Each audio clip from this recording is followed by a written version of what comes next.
Not everyone can be an award-winning chef, but who doesn't like a wholesome home-cooked meal? Especially if it's easy, quick, tasty, and a lot cheaper than shop-bought ready meal. Within this video we're going to prepare a meal with a bag of potatoes, carrots, some beef mince, onions, a tin of tomatoes, butter and stock cubes, as well as some salt and pepper for seasoning. The aim is to make a tasty, nutritious meal as well as have ingredients left over for more recipes. This will come to a grand total of £9.98 for this one shop.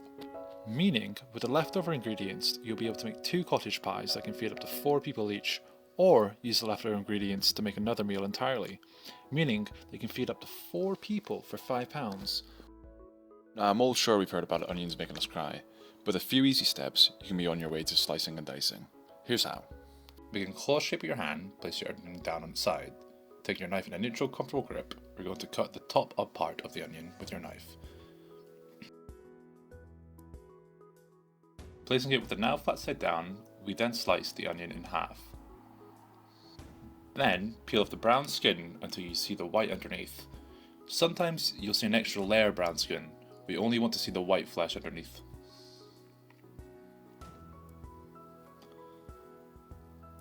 Then take your knife and cut off the root of the onion.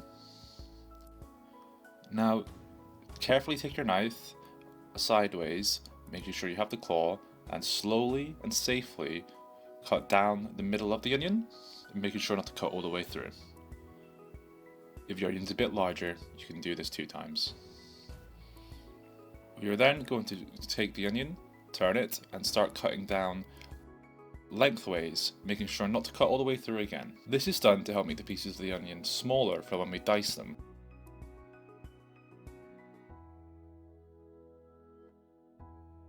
When finished dicing the onions, place them in a bowl and place it to the side for when it's time to cook them for later.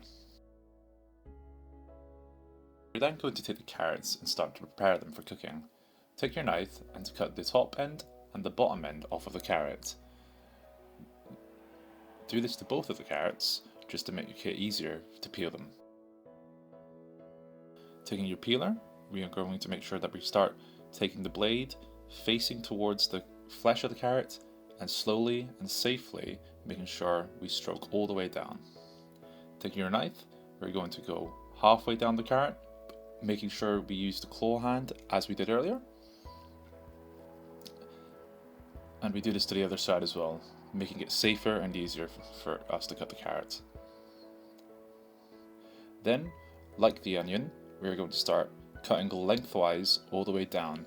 Again, this is to make it easier for us to cut it into smaller pieces, which will help us cook at a much more even rate.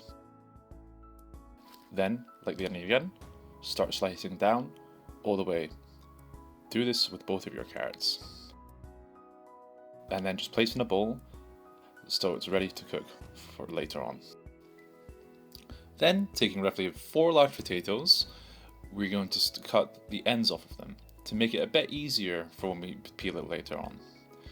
However, if you see any black bits in the potatoes, take a little teaspoon and just take it out. And then proceed, much like the carrots, to peel safely, ensuring your finger never goes near the blade. When it's fully peeled, look at every potato and take out any of these black bits. Don't be worried if you end up taking a lot of potato out. Then fill up a pot of water and place your potatoes inside. Feel free to cut down larger potatoes into smaller bits to reduce the cooking time. Then, placing your hob in the pan, we're going to turn it to a medium-high heat. I'm using a gas hob, so I'm making sure that my hand is never near the flame itself. Then, taking your butter, we're going to roughly take around a tablespoon and place it into the pan so it slowly begins to start melting. Make sure to take your pan and swivel it around to evenly distribute the butter for when we start cooking our vegetables. Now, take your onions and your carrots that we cut earlier. Slowly begin to stir them around the pan. The aim here is to cook them evenly, and we want to make them soft, but not too soft, as we're going to be cooking them with the beef mince later on. Whenever we are cooking with hot pans, always make sure your handle is at an angle. This is to make sure that we don't knock into it and spill hot ingredients on ourselves. Whilst your carrots and onions are cooking, Place your potatoes onto the hob. We are going to place this on a high heat in order to boil them. Add a teaspoon or two of salted water. This is to prevent the water from boiling over and to add a bit more flavour. Whilst your water is coming up to heat for your potatoes, stir around your carrots and onions, making sure that nothing is sticking to the pan.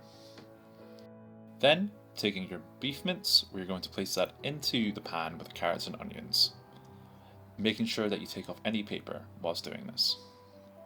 Then, taking your spatula, begin to break up the mince. We want this to cook evenly amongst the carrots and onions. As it begins to brown, keep on stirring. We don't want the mince to stick to the bottom of the pan, as this will create a burnt flavour amongst the mince. As it begins to brown, continue to stir, but do it slower and slower. This is to render out all the fat, which will add to the taste of our sauce. Now it's finishing browning, add your can of tomatoes to the mix. Taking your spatula, slowly begin to mix in all the canned tomatoes into the mixture. This is to make a very cohesive and beautiful sauce that we will use as the base of our cottage pie.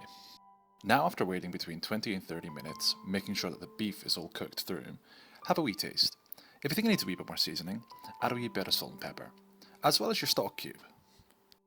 A good way that I like to crush stock cubes is I like to take the palm of my hand and apply a good amount of pressure, so I can just crumble it up a wee bit like salt into the dish. Make sure that you always follow the advice on different brands of stock cubes that you use, which can be found on the back of the packet. Now, let's take the beef off the heat and place it to the side, which we'll use later on. After 20 to 30 minutes, make sure to check the potatoes. Take the lid off away from yourself to make sure no steam burns you. To see if they're ready, take a knife and carefully stab one.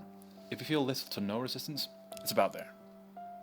Taking your potatoes over the sink, place them into your strainer. When doing this, always make sure that your hand is at a safe distance. This is to ensure that you don't receive any steam burns, as we've just taken the potatoes off quite a high heat. Placing your potatoes in a pot, give them a wee shake to fluff them up. Then, take some butter and place it into the pan. I use a dessert spoon, but you can add less if you like. Putting your potatoes on a flat work surface, begin to mash them with your potato masher or a fork. If they begin to look a bit dry, don't be scared to add in a bit more butter to make them nice and fluffy. Begin to incorporate that and mashing yet again, ensuring the butter is worked all the way through the mixture. Begin to stir it with a spoon, ensuring that all the butter is worked through. Taking an oven-safe dish, we're going to slowly ladle in the beef mince. If you're not too sure if your dish is oven-safe, it will usually say on the bottom or somewhere on the dish. Here, I'm using a Pyrex dish. Begin to use the ladle and make a much more flat surface for the mince, as we're going to begin to ladle on the potatoes. Take your spoon and begin to put the potatoes on bit by bit, making sure to put them evenly amongst the top of the mince.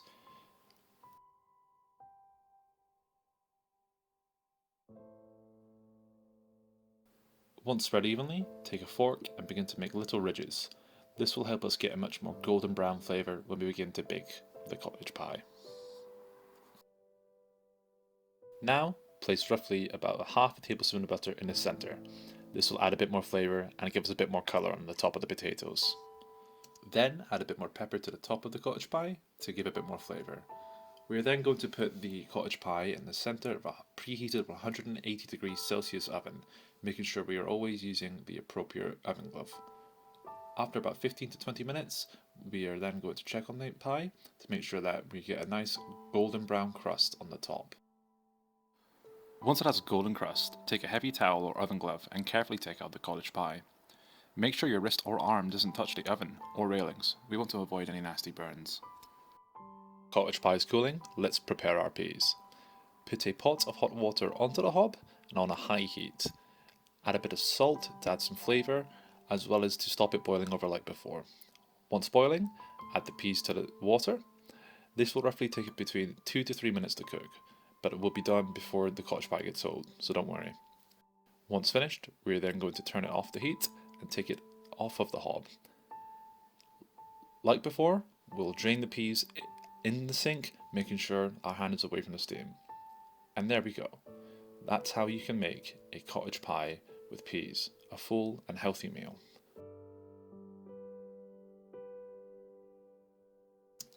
This meal can serve up to 4 people and costs roughly about £1.36 per person.